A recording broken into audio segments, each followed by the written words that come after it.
Assalamualaikum warahmatullahi wabarakatuh. Kembali lagi bersama saya Rangga Almahendra dalam program Dialog Khusus ADI TV. Hari ini kita akan membahas topik dengan judul mempertanyakan keadilan dari Omnibus Law.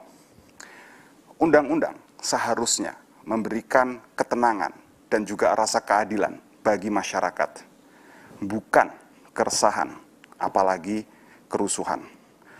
Polemik Omnibus Law yang baru saja disahkan DPR beberapa waktu yang lalu ternyata memunculkan keresahan dan juga kerusuhan di berbagai kota.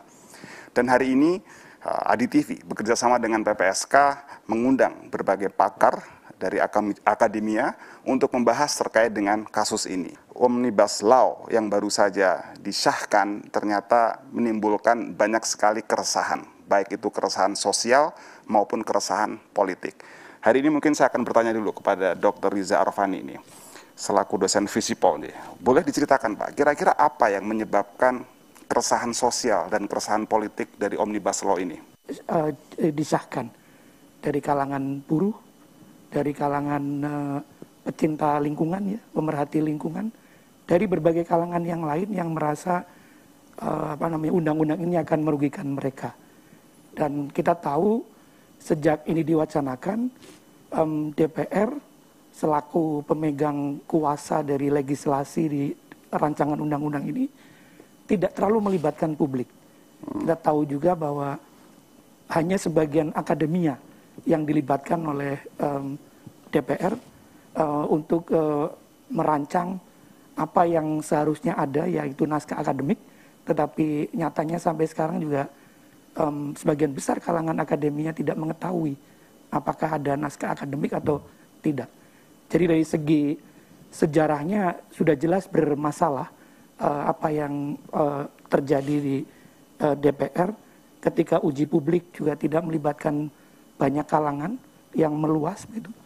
Dan ada beberapa yang mungkin menjadi sorotan, yaitu terutama ketika berkaitan dengan agenda-agenda yang seperti disisipkan oleh perancang undang-undang ini, yaitu agenda yang nantinya merugikan beberapa kalangan yang tadi saya sebut di awal, terutama teman-teman dari pekerja atau buruh. Yeah. Agenda yang begitu masif perubahannya, karena mengubah banyak sekali pasal-pasal yang sudah diatur di Undang-Undang Nomor 13 tahun 2003. Ya, baik. Jadi memang ini ada dua isu yang berkembang di masyarakat. Yang pertama permasalahan cacat prosedural dari undang-undang ini sendiri, dan yang kedua tentu saja permasalahan substansi yang nanti akan kita bahas mungkin di segmen berikutnya. Mungkin saya akan lebih fokus ke yang pertama dulu ya, permasalahan cacat prosedural yang selama ini banyak disuarakan oleh berbagai pihak.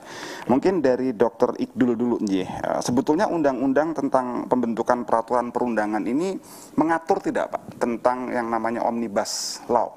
Oke, terima kasih Mas Rangga ya. Memang pada prinsipnya kita kan untuk aturan main pembentukan sebuah peraturan perundang-undangan itu kan memang diatur dan ditegaskan melalui Undang-Undang Pembentukan Peraturan Perundang-undangan.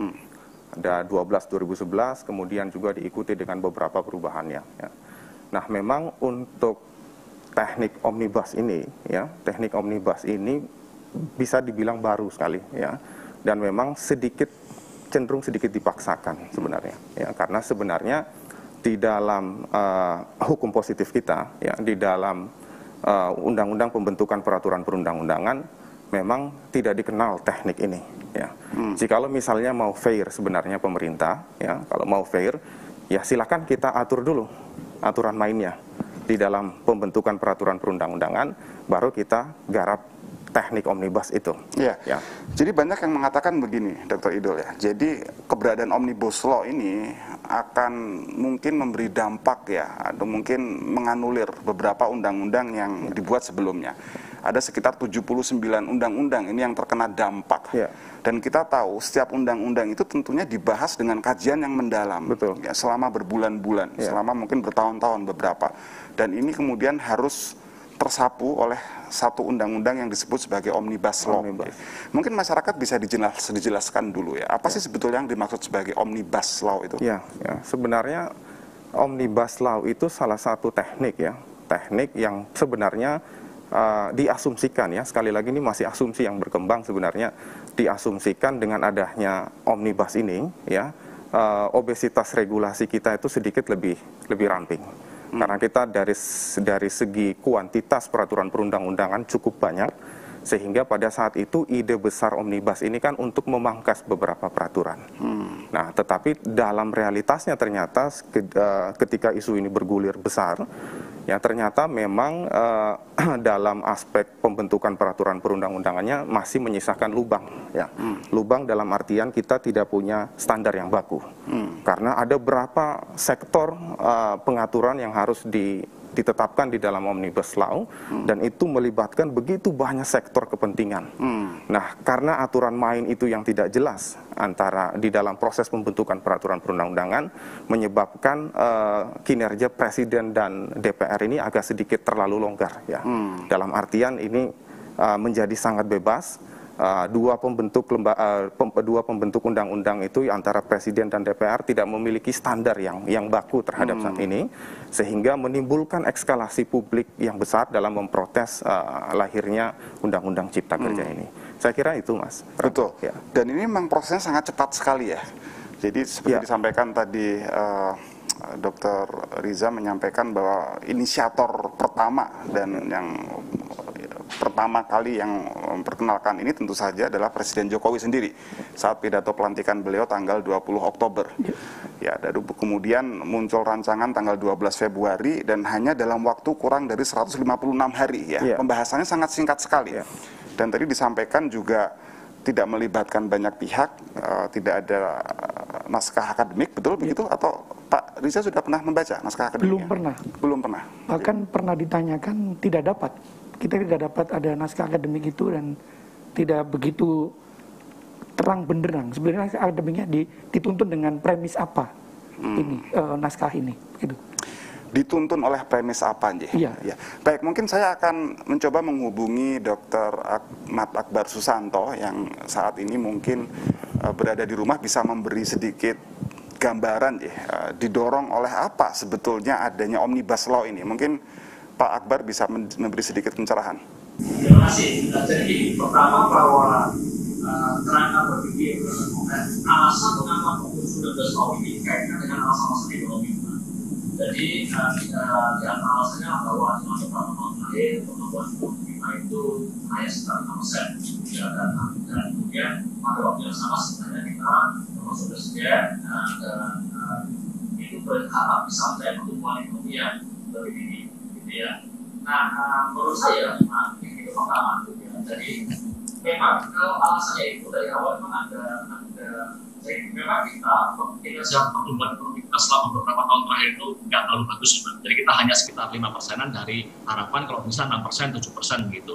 Nah, dan juga dari tingkat pertumbuhan ekonomi tersebut jumlah lapangan pekerjaan yang tercipta itu hanya sekitar 1,25 juta pekerjaan per tahun.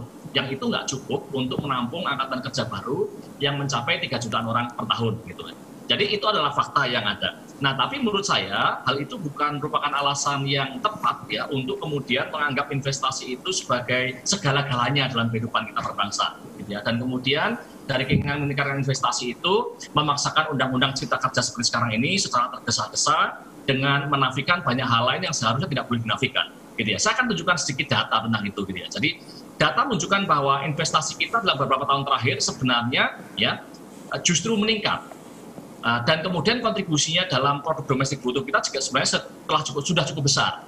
Ya, setidak-tidaknya jika diukur dengan komponen pembentukan modal tetap bruto, ada namanya PMTB dalam komponen produk domestik bruto itu. Nah, PMTB kita itu sudah di atas Cina, di atas Malaysia, di atas Thailand, gitu ya. Kita hanya kalah misalnya dari negara Vietnam yang memang tingkat investasinya lebih tinggi daripada kita. Jadi share dari PMTB tadi itu dalam PDB kita itu sudah mencapai 32%. Artinya saya ingin mengatakan bahwa investasi kita itu nggak jelek-jelek amat lah, gitu. Meskipun mungkin juga nggak bagus banget gitu. Nah, apa hubungannya? Nah, baik, mohon maaf Pak Akbar, saya harus potong dulu ya, karena ini sangat menarik sekali ya. Selama ini yang selalu dijadikan alasan pemerintah itu kan hambatan investasi ya. Betul. Padahal tadi Mas Akbar mengatakan bahwa tidak ada hambatan investasi, selama ini investasi justru naik gitu Nji. Baik, jadi jangan kemana-mana karena kita akan kembali berdebat ya, berdiskusi tentunya setelah yang satu ini.